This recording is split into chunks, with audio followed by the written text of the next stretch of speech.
건강보험료는 평생 냅니다. 돌아가시는 그날까지 냅니다. 굉장히 부담스러운 겁니다.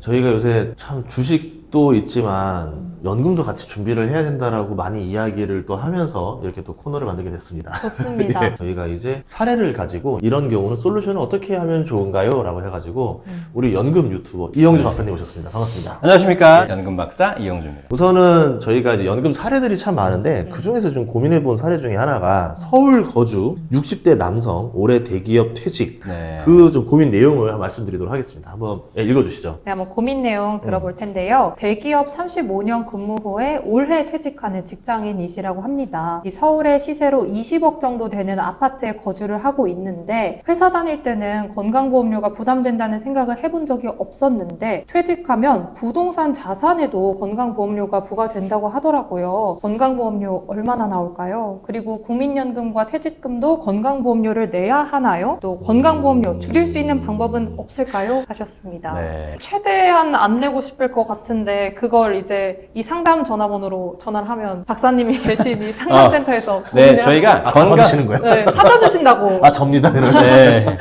건강보험료를 안 내는 네. 방법이 아니라 건강보험료를 덜 줄일 내는. 수 있는 여러 가지 연금 솔루션들이 있거든요. 아. 그거를 저희가 이제 아, 미리미리 안 내는 연금 박사니까 찾아주신다는 거죠.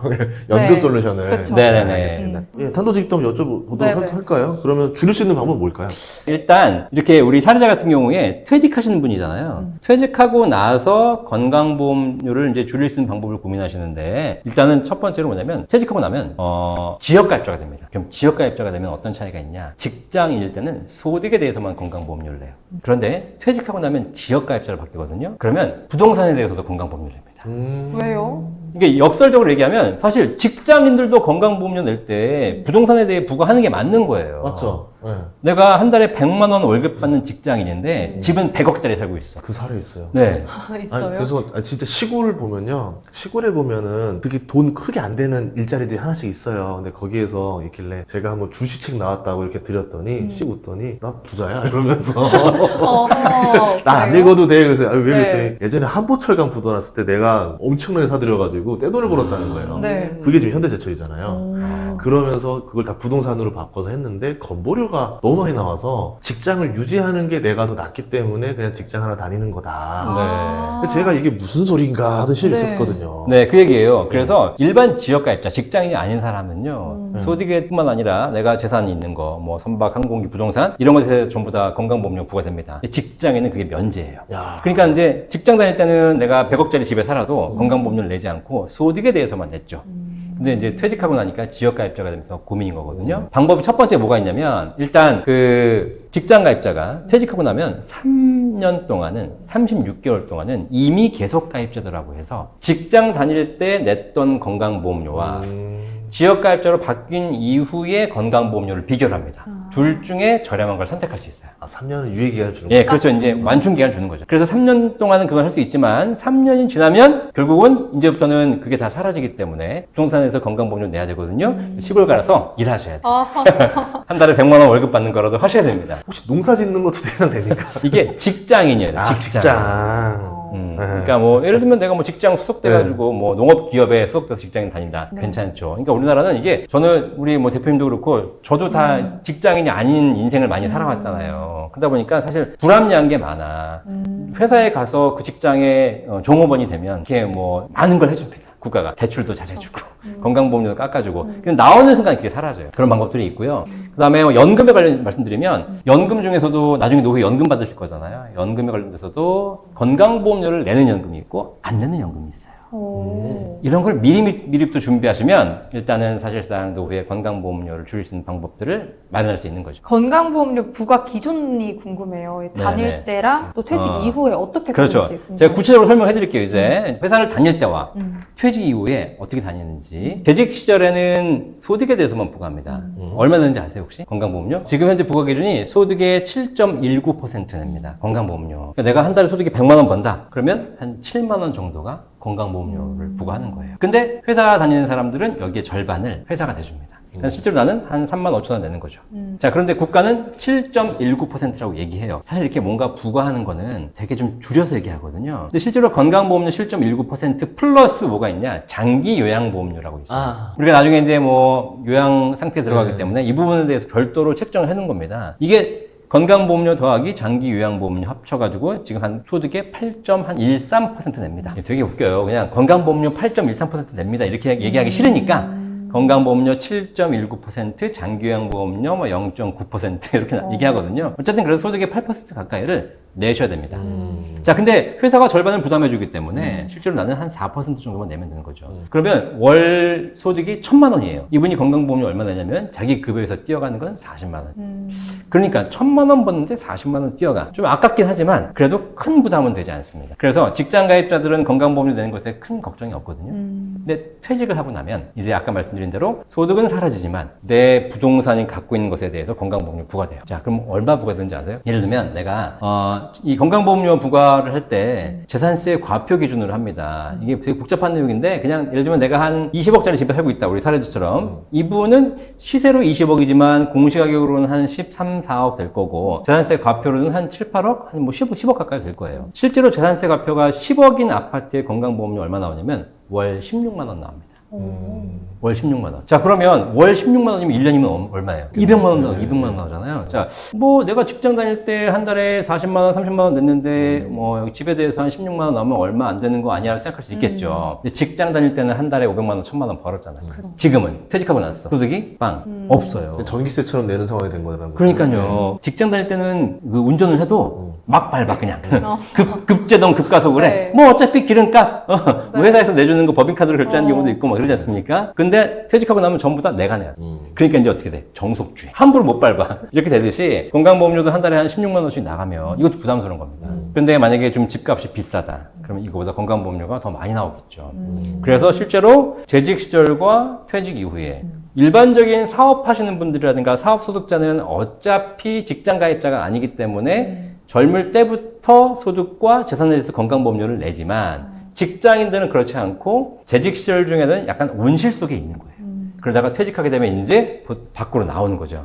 거기 충격이 커진다. 그래서 이런 부분에 대해서 우리가 좀 고민을 해봐야 된다. 그러면 내가 건강보험료 안 내기 위해서 집을 줄일 수는 없잖아요. 그렇죠? 그러면 낼 건 낸다 하더라도 다른 방법으로 내가 건강보험료를 줄일 수 있는 방법이 뭔지를 찾아봐야죠. 딱 그러면은 우선은 이 건강보험료 내는 거 있었잖아요. 네네네. 지금 언제까지 내냐 이건데 네. 죽을 때까지 내는 건가요 이게? 국민연금은 60세가 되면 국민연금 보험 납입이 이제 종료됩니다. 네. 그리고 받아야죠. 이제. 그렇죠, 그렇죠. 그러니까 이제 사실상 60세가 되면 끝나는 거예요. 건강보험료는 내가 병에 걸린 것에 대해서 의료비를 지원받는 거지 않습니까? 평생 냅니다. 와. 돌아가시는 그날까지 냅니다. 굉장히 부담스러운 겁니다. 그래서 그러니까 평생 내야 되는 것이고 이렇게 많이 나오고 그 다음에 이제 노후가 되면은 소득도 있잖아요. 소득에 대해서 건강보험료도 내야 되고 그 다음에 부동산에서 내야 되는 거기 때문에 일반적인 그냥 평범한 가정에서 약간의 건강보험료를 낸다라고 했을 때 한 달에 못해도 10만 원, 20만 원, 많게는 한 30만 원 이상씩 건강보험료가 나오는 거죠. 그럼 아까도 말씀드렸지만 소득이 없는 상황에서는 이 30만 원이 엄청나게 크게 되는 거예요. 그래서 이런 부분에서 좀 줄일 수 있는 방법을 고민해 봐야 되는데 아까 말씀드렸듯이 직장 퇴직하시는 분들은 퇴직 이후에 이미 계속 가입 제도라고 있습니다. 이거 건강보험공단에 신청하셔야 돼요.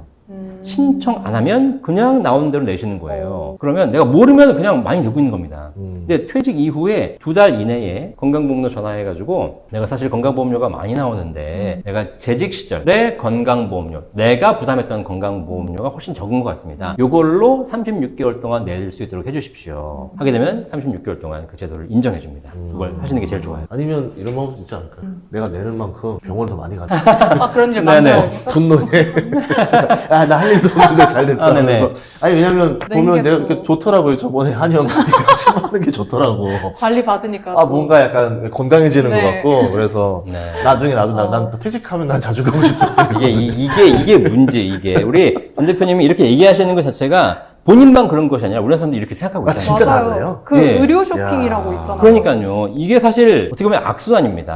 아. 우리나라는 사실 의료비가 거의 들지 않는 나라 중에 하나잖아요. 어. 왜냐면 국민건강보험제도가 잘 돼 있고 그다음에 실비보험도 있잖아요. 그러다 보니까 병원에 가는 것이 부담스럽지 않은 거예요. 가봐야 한 5천 원, 만 원만 내면 웬만한 치료 받을 수 있고 이러다 보니까 의료를 많이 하시다 보니까 진료를 그러다 보니까 병원에 실비가 많이 나가죠. 그걸 누가 부담해? 실비보험, 그다음에 국민건강보험공단에서 부담해 주는 것이죠. 그러면 어떻게 되면 건강보험료 올라가는 거예요. 실비보험료 올라가는 거예요. 결국은 다시 국민들의 부담이 커지는 건데 차라리 몸이 아프신 분들은 말씀하신 대로 내가 병원비라도 많이 좀 받았으니까 치료 받았으니까 그렇지만 건강한 사람들은 그럼 선의 피해자가 되는 거죠. 그렇게 자동차 보험처럼 1년 동안 이제 나이 드신 분이 뭐 안 가면 절반을 환급해 준다던가 이런 네. 식으로 네. 그럼 어차피 건강한데 뭐하러 가? 그럼 뭐 환급 네. 받으려고 안 갈 거 아니에요? 실비보험, 민영보험들은 그런 제도를 지금 점차 만들고 있어요. 아. 조금 진료를 많이 하신 분들은 보험료를 더 많이 내고 비례해서. 하고 있는데 아직 국민건강보험은 그런 게 없어요. 그리고 이게 전 세계적으로 굉장히 좋은 제도라고 하고 뭐 외국인들도 우리나라에 들어와서 뭐 건강보험제도를 이용한다고 하는데 그런 게 있을 만큼 이건 약간 좀 개선이 좀 필요한 겁니다. 근데 뭐 그 개선의 문제는 뭐 제가 할 일은 아니고 우리가 할 일은 아니고 네. 우리는 어떻게 하면 그래서- 건강보험료를 덜 낼까 이 고민을 하셔야 되는 거죠. 본 광고는 생명보험 광고 심의 기준을 준수하였으며 유효기간은 심의일로부터 1년입니다. 자산 얘기하셨잖아요. 네. 부동산은 건강보험을 내는 자산이고 네. 주식은 주식은 안 냅니다. 예금도 안 내는 거네요. 주식도 내고 네. 예금도 내는데 네. 이걸 잘 보셔야 돼요. 건강보험료 부과 기준에 대해서 우리가 되게 헷갈리는 게 있어요. 그러니까요. 항상 원리를 이해하시면 돼요. 우리나라는 내가 100억을 주식을 갖고 있다. 100억을 예금을 갖고 있다. 건강보험료 한 푼도 안 냅니다. 100억을 부동산을 갖고 있다. 건강보험료 냅니다. 자, 그러면 주식과 예금을 100억씩 있는데 건강보험료를 왜 안 내냐? 건강보험료 부과되는 기준이 소득에 대해서 부과합니다. 소득. 그러니까 100억을 갖고 있어요. 주식 100억. 근데 100억을 사가지고 이게 200억이 됐어요. 근데 이게 주가가 올라서 번 거를 양도차익이라고 하잖아요. 양도차익에 대해서는 건강보험료를 부과하지 않아요. 그런데 주식을 갖고 있으면 매달, 아니, 정기적으로 뭐가 들어오죠? 배당이 들어오죠. 배당 소득에 대해서는 건강보험료 부과가 돼요. 예금을 가지고 있어요. 근데 내가 이 100억을 가지고 있는데 장롱 속에 100억이 있어. 건강보험료 한 푼도 부과되지 않아요. 근데 은행에다가 100억을 넣어놓잖아요. 그러면 1년 후에 이자가 붙죠. 뭐 1억이든 2억이든 붙을 거 아닙니까? 그 이자 소득에 대해서 건강보험료가 부과됩니다. 부동산은 내가 살면은 뭐 월세 받을 수 있는 것도 아니니까 네. 없잖아요. 그럼 얘도 똑같이 가야 되는 거 아니에요? 그건 건강보험공단에 문의하십시오. 건강보험공단에서 그렇게 정해놨어요. 부동산에 대해서는 건강보험료를 부과하겠다라고 딱 해놨어요. 그러니까 이게 사실 제가 보기에는 뭐 코에 걸면 코걸이, 귀에 걸면 귀걸이 같아요. 사실 뭐 현금 100억이 있는 사람도 건강보험료를 부과하는 게 형평성에 맞지 않나라고 생각하는데 현금 100억이 있으면 건강보험료가 안 나오지만 100억을 집으로 갖고 있으면 건강보험료가 나와요. 부동산에 대해서는 좀 다르다. 그럼 건강보험료를 내지 않는 연금도 있다고 하더라고요. 네, 우리나라에 여러 가지 연금이 있잖아요. 네. 근데 그 연금 중에서 건강보험료를 안 내는 연금이 있습니다. 이게 바로 뭐냐면 건강보험법상 건강보험료 부과를 면제하는 연금이거든요. 그럼 아까 건강보험을 어디다 부과한다 그랬냐면 소득에 부과한다 그랬잖아요. 네. 이자, 배당, 사업, 근로, 연금, 기타 6가지 소득에 대해서 건강보험료를 부과합니다. 그런데 우리나라에 있는 연금 중에서 비과세 연금보험이 있어요. 비과세 연금보험. 보험사에서 판매하는 연금보험 중에서 비과세에 해당하는 연금이 있거든요. 얘는 연금소득, 이자소득에서 빠지는 거예요. 법에 이렇게 돼 있어요. 얘는 소득으로 보지 않겠다. 그러다 보니까 건강보험법에서 건강보험료를 부과하려고 보니까 그 소득에서 빠져있기 때문에 건강보험료 면제가 되는 거예요. 그래서 일단 그런 연금들이 있어요. 그럼 비과세 들어가는 거는 면제다 보면 되겠네요. 그렇죠. 법에서. 오케이. 근데 여기서 예. 비과세 말고 과세 이연이 되는 연금이 있습니다. 그러니까 뭐 저율과세, 뭐 이런 연금. 이게 뭐냐면 대표적으로 연금저축 IRP. 이것도 많이 하시는데 연금저축 IRP는 사실상 비과세가 아니라 지금 납입할 때 세금을 돌려받고 나중에 연금 탈 때 세금을 내는 세금을 늦게 내는 이연 상품이에요. 이 상품은 실제로 연금 소득에 포함됩니다. 따라서 이 연금 소득은 건강보험료가 부과돼요. 근데 지금 현재는 부과하고 있잖아요. 정책적으로 면제를 해주고 있는 건데 법적으로는 세금을 내는 소득세를 내는 소득에 대해서는 연금에 대해서는 전부 다 건강보험료가 부과됩니다. 그러니까 연금도 소득이다. 네. 그런데 비과세는 애초에 비과세라는 게 명시되어 있기 때문에 연금 소득이어도 그렇죠. 떼주는 거다. 그러니까 내가 갖고 있는 연금이 세금을 내는 연금인지 안 내는 연금인지를 정확하게 여러분들이 그걸 검토해 보셔야 돼. 뭐 보험사에 물어보시든 간에 아니면 어디 금융회사 전화하셔가지고 내가 갖고 있는 연금이 세금을 내는 겁니까? 안 내는 겁니까? 뭐 적게 낸다? 필요 없어요. 적게 내는 거야. 근데 안 내는 거다. 이러면 실제로 건강보험료가 면제됩니다. 아, 이거 전화해보는 것도 사실 일인데. 전화하면 되잖아요. 아, 박사님한테, 그렇네요. 우리 박사님 네. 전화하면 되는데. 저희 전화번호 1800?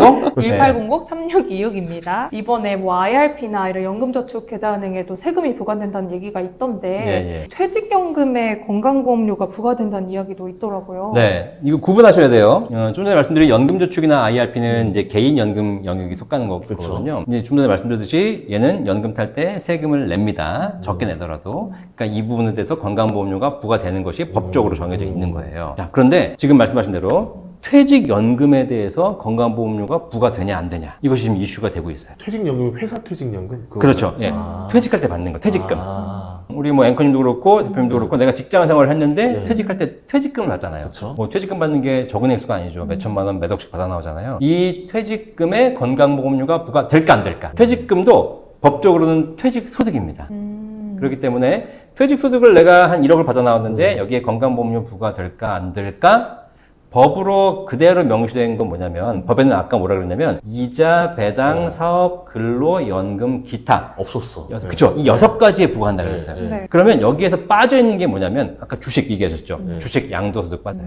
부동산 양도소득도 빠져 있습니다. 그리고 퇴직소득도 빠져 있어요. 그 얘기는 무슨 얘기냐? 퇴직을 해서 퇴직금을 1억을 받아 나오건 10억을 받아 나오건 퇴직소득에 대해서는 건강보험료가 부과되지 않습니다. 근데 퇴직금을 연금으로 전환하면 연금으로 해당될 거 아니에요? 그렇죠. 이야. 야, 이거 이제 거기서 말씀하신 게 정복을 찌르신 거야. 그걸 중요한 거예요. 퇴직금을 일시불로 받아 나오면 퇴직소득으로 보기 때문에 건강보험료를 안 내고 퇴직소득세만 일부 내고 그리고 나는 그냥 전부 다 내가 가져갈 수 있어요. 근데 요즘 국가에서 장려하는 게 뭐냐면 일시불 받으라 그래요? 연금 받으라 그래요? 연금 받으라죠. 연금 받으라 그러죠. 이번에 제도도 바뀌었어요. 그래서 10년, 20년, 30년 길게 받으면 퇴직소득세를 더 깎아줄 테니 얘를 일시불로 가져가지 말고 IRP나 연금저축에 넣어서 거기서 장기적으로 연금으로 받으세요 라고 국가가 권장하고 있습니다. 네. 그런데 국가가 시키는 대로 이렇게 하면 어떤 일이 벌어지냐? 얘가 연금저축 IRP로 들어와서 연금으로 받는 순간 소득의 성질이 바뀝니다. 네. 아까 제가 퇴직금 네. 일시금 받으면 퇴직소득이라 그랬죠?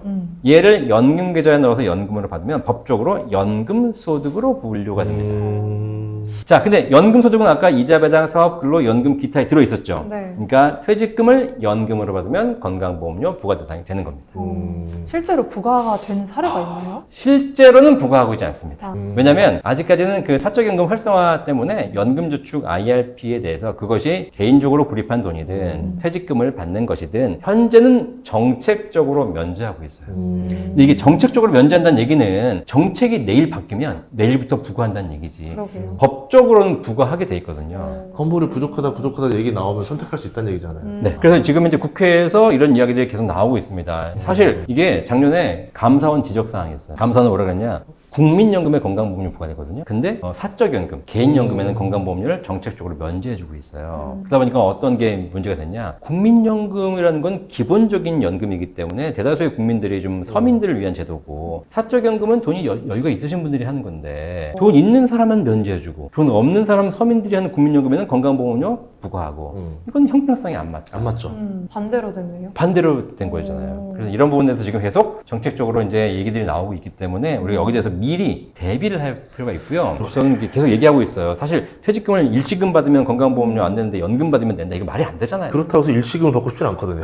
그러니까요. 네. 일시금 받아서 뭔가 좀 잘 몰까 좀 그렇지 않단 말이에요, 실제로. 예. 그러니까요. 근데 지금 현행 제도를 하면 국민들을 연금으로 받게 만드는 게 아니라 일시금으로 받게 만드는 그런 문제가 생기는 거예요. 그러면 국민연금을 받을 때도 네. 그 보험료가 건보로 된다. 건보료를 내야 되나요? 맞습니다. 그래서 아까 얘기했잖아요. 소득이라면 전부 다 건강보험료가 부과된다 그랬잖아요. 국민연금은 연금이기 때문에 얘는 연금소득이 된다. 그럼 주택연금도 내는 거예요? 주택연금은 얘도 연금이잖아요. 예, 걔는 말이 연금이고 사실 주택담보대출이에요. 그렇죠. 파이낸싱이니까. 그렇죠. 그러니까 내가 소득이 생기는 게 아니라 집을 깎아먹는 겁니다.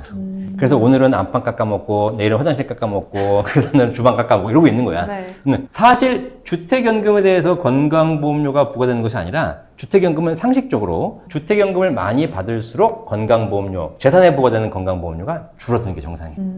왜냐면 내가 오늘 안방 까먹었잖아요. 안방이 사라졌어. 재산이 줄어드는 거예요. 그러니까 아까 왜 집에 대해서 건강보험료 부과된다고 했잖아요. 그죠? 네, 이게 오늘은 안방이 사라졌기 때문에 그만큼 줄여줘야 하는 게 정상인데 아직 그건 안 해주고 있어요.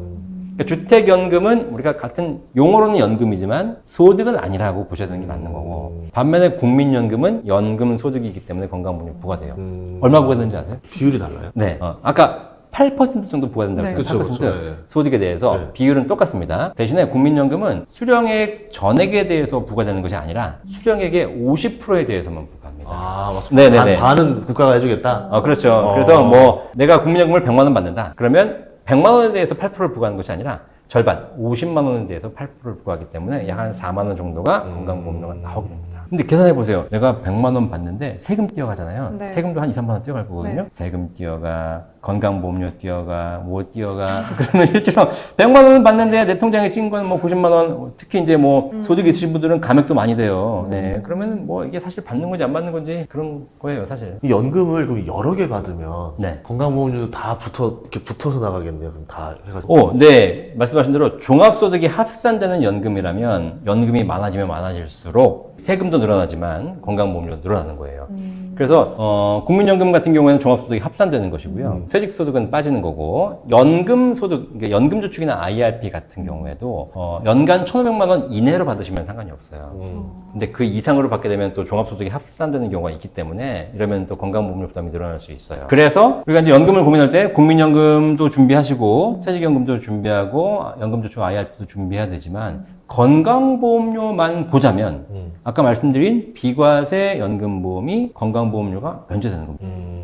그러니까 예를 들어서 내가 연금을 많이 받을 수 있는 사람이 아니라면 1,500만 원 이내 정도로 맞추고 그렇죠. 이제 뭐 주택연금이나 이런 것들 더 더해가지고 이제 맞추면은 건보료 안 내면서 이제 최적화를 시킬 수 있는 거고 네. 나는 애초에 좀 돈이 많아서 연금 좀 네. 무조건 많이 받을 수밖에 없는 사람은 그냥 네. 대놓고 걸리는 건데 네. 비과세 연금을 많이 택하면 네. 그만큼 빠져나갈 수 있다는 그렇죠. 거예요. 그러니까 결국 좀 약간 많이 받는 사람은 비과세 연금보험이 들고 갈 수밖에 없는 비중인 거네요. 그렇죠. 그런데 안타깝게도 예. 비과세 연금보험도 무제한이 아니에요. 네, 한도가 있어요. 한도가 있어서 예. 월 납입액 기준으로 150만 원, 연간 1,800만 원까지 그 이하로 납입했을 때 나중에 연금 탈 때 세금 없이 받는 것이고요. 내가 한 달에 200만 원, 300만 원씩 불입하겠다. 그러면 그 초과되는 금액은 세금도 내고 건강보험료도 내야 되는 거죠. 그럼 이거는 일찍 가입하는 게 유리한 거네요, 그러면. 아무래도 그렇죠. 그러니까 예를 들면 그런 게 있습니다. 뭐 150만 원씩 5년을 내는 사람과 150만 원씩 30년을 내는 사람과 이게 되게 뭐냐면 납입액의 캡은 있는 거예요. 150만 원 이상은 넘지 말아라는 캡은 있는 건데 기간의 캡은 없어요. 이 세금 한도도요. 2017년 이전까지는 무제한이었어요. 근데 국가가 왜 세금을 비과세하는데 한도를 걸고 제한을 뒀겠습니까? 이게 사실 일반 서민들 입장에서는 사실 뭐 월 150만 원 어떻게 내요? 상관없죠. 근데 자산가들은 이게 한도가 없으니까 이걸 이용하고 있는 거예요. 30억 박으면 되는 거죠, 한 번에. 예, 그러니까 그 30억 그 대표적인 사례가 있어요. 여러분이 다 아시는 사례, 다 아시는 사례. 전두환 씨의 부인 이순자 씨. 그 뉴스가 나온 겁니다. 10몇 년 된 얘기입니다. 네. 2011년인가 그때 얘기예요. 우리 뭐 비자금 뭐 많이 많았잖아요. 어쨌든 근데 그게 뉴스에 났냐? 갑자기 그 이순자 씨가 30억을 들고 와서 보험사에 와가지고 30억을 맡기고 연금을 달라고 한 거예요. 한 달에 1,000만 원인가 1,500만 원인가를 평생 받는 연금. 압류가 안 되니까. 네, 압류도 안 되고 평생 나오고 그다음에 세금 없고 건강보험료 한 푼도 안 내고. 그 당시 때는 무적이었겠네요. 그죠? 그때는 30억을 가입해도 무제한이었으니까. 그것 때문에 한도가 생긴 거예요. 그것 때문에. 아니, 보니까 그렇게 와서 막 세금도 안 내고 건강보험료 안 내면서 연금을 엄청 받아가거든요. 국가에서 보니까 이 자금이 이게 정상적인 자금이 아닌 것 같은데 그건 두 번째 문제고 이런 걸 함정이 보이고 이런 것들을 돈 있는 사람들이 이용하고 있잖아요. 그러니까요. 많이 그쵸? 오겠죠. 예. 그래서 그 아마 뉴스가 난 게 2011년인가 12년일 텐데 2013년, 14년대 한도를 막아버렸어요. 기본 목돈 낼 수 있는 한도를 1억, 2억으로 막아버렸어요. 그러니까 그 이순자 씨가 그것만 안 했어도 지금 더 자산가들이 할 수 있을 텐데. 근데 어떻게 보면 또 서민들 네. 입장에서는 그것도 너무 억울했을 거예요. 왜냐면 나는 내고 있는데, 네. 국민연금까지 내고 있는데, 그렇죠. 와, 이거는 무적이래. 무적보험이 있었대. 이러니까. 네네네. 네. 그럼에도 불구하고 그 당시에는 사실 뭐 1억, 2억이 큰 돈이었지만 지금은 이제 인플레이션에 의해서 우리가 점점 올라가고 있잖아요. 그러니까 서민 입장에서 한 달에 뭐 50만 원, 100만 원 충분히 저축할 수 있는 사람도 많이 나오고 특히 퇴직하시는 분들은 목돈이 막 몇 억씩 생기지 않습니까? 이걸 운영할 때 이런 비과세 한도도 일정 부분 좀 이렇게 상향한다거나 연금저축 한도도 상향한다거나 이런 것이 필요하거든요. 근데 아직까지는 한도가 그렇게 있어서 저는 그래서 이제 연금을 굉장히 많이 준비해라. 한 달에 뭐 수백만 원, 수천만 원 이걸 준비하라는 건 아니지만 그래도 국가가 허용해주는 비과세 건보료 면제 한도가 있습니다. 이게 내가 한 한도가 얼마나 쓰고 있는지 남아있는지는 조회할 필요가 있어요. 음. 이건 알고 있어야 돼. 어. 그래서 그 한도 내에서 이용하는 것이 굉장히 중요해요. 왜냐면 연금 탈 때 세금을 예를 들면 5% 10%를 내고 건보료를 8% 낸다. 두 개 합쳐보시면 그냥 20%예요. 그러니까요. 예. 그럼 내가 100만 원 연금 받지만 내라는 거 다 내고 받으면 80만 원도 못 받아요. 근데 이런 세금이 면제되고 건보료 면제되는 연금을 하게 되면 100만 원 다 받는 겁니다. 그러면 수익률로 따지면 A라는 연금보다 B라는 연금이 20만 원 더 받는다. 20% 더 받는다. 라고 하게 되면 연수익률 따졌을 때도 최소 2, 3% 이상씩 더 낸 겁니다. 그런 차원에서 봤을 때는 수익도 우리가 운용을 잘해서 수익을 내는 것도 중요하지만 나중에 연금 탈 때 이것이 과세구조나 건보료 부과구조가 어떻게 되는지도 한번 좀 보고 결정해야 된다. 연금도 약간 우리 주식할 때 보면 포트폴리오 구성이라고 해가지고 이렇게 좀 여러 개를 짜서 안전하게 네. 하는 것처럼 보험도 하나만 하는 게 아니라 좀 여러 개를 짜가지고 최적의 밸런스를 잡아야 된다는 얘기네요. 그럼요. 그럼 계산기 같은 게 있어요? 연금 계산기? 어떻게 해야 돼요? 계산기가 뭐 만들면 있겠죠. 네. 네. 만들어주세요. 자, 이게 근데 그렇습니다. 제가 상담을 해보니까 왜 주식도 보니까 무슨 뭐 프로그램이 있더라고요. 있어요. 예, 뭐 딱 이렇게 계산기 분석해가지고 있어요. 음봉, 양봉 분석해가지고 이렇게 하는 게 있지 않습니까? 근데 연금을 해보니까 연금은 그렇지 않아요. 어. 연금은 사람마다 케바케 다 달라. 상담이네요, 그러면. 역시. 그렇죠. 제가 상담센터를 만들어서 이렇게 상담 전화를 오픈을 하고 상담을 해드리는 가장 큰 이유는 뭐냐면 어떤 분이 물어봐요. 메일로. 뭐 얼마 내면 얼마 받습니까? 뭐. 근데 중요한 건 그걸 들었을 때 이 사람이 몇 살인지, 그 다음에 자산이 얼마가 있는지, 부인도 연금이 있는지, 노후 계획은 어떻게 되는지, 그 다음에 뭐 건강 상태가 좋은지 안 좋은지 다 봐야 돼. 왜냐면 내일 모레 돌아가실 분이 연금을 가입하는 건 말이 안 되잖아요. 혹시 또 부부였는데 알고 보니까 곧 황혼이혼 준비하는데 지금 상담 올 수도 있는 거고. 그렇죠. 네. 네. 자, 그러다 보니까 결국은 이게 그냥 단답형으로 풀 수 있는 문제가 아니더라고요. 그래서 결국은 상담을 해서 말씀하신 대로 국민연금, 퇴직연금, 개인연금, 주택연금까지 종합적으로 포트폴리오를 다 한번 짜봐야 그 중에서 내가 개인연금을 얼마가 더 필요하고 얼마가 부족한지를 알 수가 있는 거예요. 그러면 퇴직을 코앞에 두고도 상담이 의미가 있을까요? 굉장히 중요한 질문입니다. 네. 저희 센터에 상담하러 오시는 분들이 대부분 다 퇴직을 앞두고 오시는 분들이. 그러니까요. 사실 퇴직 앞두고 막 고민이 이제 시작되는 그렇죠. 경우가 네. 많아서. 사실 30대의 우리 앵커님, MC님 연령대에 오는 사람들은 이상한 사람들이에요. 30대에 내가 무슨 노후 걱정을 해. 지금 당장 집도 없는데. 네. 그때는 집 마련하시는 게 맞는 거지만 적어도 40대, 50대가 되어 가면서 노후에 대해서 한번 생각 좀 해보면 되는 거고 40대 중반에서 50대 초반까지 오시면 일찍 오는 겁니다. 솔루션이 다양해. 대신에 퇴직 직전에 오셔도 솔루션들이 있어요. 이제 퇴직금을 받아서 그걸 내가 어떻게 운용할 것인가. 그 다음에 뭐 IRP로 받아가지고 바로 거기서 운용하시는 분도 있으시지만 연금으로 개시하는 분들도 많아요. 연금으로 개시한다. 그럼 내가 연금이 필요 없는데 연금을 개시해서 뭐 하지? 라고 하지만 연금을 개시해서 그게 연금이 소득이 되지 않습니까? 그걸 다시 재투자해요. 그러면 목돈을 운용하게 되면 목돈을 관리해야 되잖아요. 그러면 되게 부담스럽거든요. 근데 연금으로 개시해서 적립식으로 분할 투자가 가능해요. 이런 방법도 있어요. 그래서 어쨌든 그런 거는 걱정하실 필요 없다. 다 솔루션이 있으니까 죄송하지만 70대 중반이 넘었으면 그때부터는 이제 물려줄 준비하셔야죠. 상속 증여. 네, 물릴 준비. 아니면 내가 있는 걸 가지고 그냥 직접 쓰시는 게 제일 좋은 것 같고. 하지만 50대, 60대에서는 충분히 좋은 솔루션들이 있고요. 목돈을 연금으로 바꿀 수 있는 솔루션이 많이 있기 때문에 이런 거 찾아보시면 도움이 될 거고 저희 센터로 문의하시면 되겠습니다. 네. 1800-3626번. 번호 잘 외웠다. 네네. 쉽게 외워져요. 네네. 1800-3626. 네. 아, 덕분에 시간 알게 됐는데 저는 딱 오늘 대화하면서 저는 코너명을 생각했었거든요. 네. 뭐 괜찮은 게 나왔나요? 연금술사람 이래서 나왔습니다. 네, 아까 연금술사. 듣고 연금술사. 연금술사지. 뭐 이런 것들을 금으로 바꿨잖아요. 이제 다 이 해주신다. 영상만 봐도 네. 금으로 바뀌는 지금 연금술을 지금 해주는 맞아요. 거잖아요. 안 그랬으면은 내가 세금을 더 많이 내야 됐던 거를 절세를 도와주는 연금술사. 좋습니다. 좋습니다. 괜찮죠? 네. 연금술사를 잘 들으시면 네. 연금으로 술사. 술사. 네, 술 먹을 돈이 더 생긴다. 그런 중의적인 의미가 또. 오늘 첫 상담이었는데 건보료 얘기를 하길래 이게 무슨 연금인가 했는데 또 연금이랑 연관이 또 되네요. 네, 진짜. 네, 그리고 이제 정말 요새 많이 느끼는 거지만 투자도 투자지만은 미래에 대한 준비는 또 따로 해야 돼요. 공격과 수비는 맞아요. 따로따로니까 수비에 대한 준비를 또 하기 위해서 영상에서 이렇게 꾸준히 연금에 대한 얘기들을 알려드리면 또 이렇게 필요하신 분들이 있거든요. 또 이제 차곡차곡 준비할 수 있으니까 저희가 교육 차원에서 지금 계속 이 연금에 대한 얘기들을 많이 하려고 합니다. 여러분들 많이 응원 바라도록 하겠습니다. 오늘 출연 감사합니다. 고맙습니다. 감사합니다.